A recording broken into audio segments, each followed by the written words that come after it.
பாசத்துக்குரிய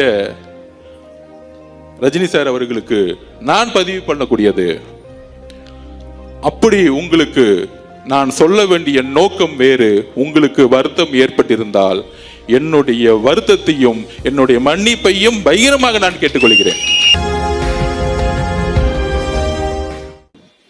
first நம்ம captain Vijayakanth அண்ணன் நமக்கு பிடிச்சவர், அன்பானவர், நல்லவர், வலுவானவர். என்ன அவதூறு சொற்களை சொல்லி, என்ன கட்டமைப்பை உருவாக்கி, என்ன பிரச்சாரத்தை உருவாக்கி, நான் மிரட்டல் சொன்னது ஒருத்தரை நேரா கூப்பிட்டு மிரட்டுறது கிடையாது. அவதூறு பிரச்சாரங்கள், கீழ்த்தரமான பிரச்சாரங்கள், தனிப்பட்ட போலி கருத்துக்களை உருவாக்கணும். இதைதான் நான் மிரட்டல்னு சொன்னேன்.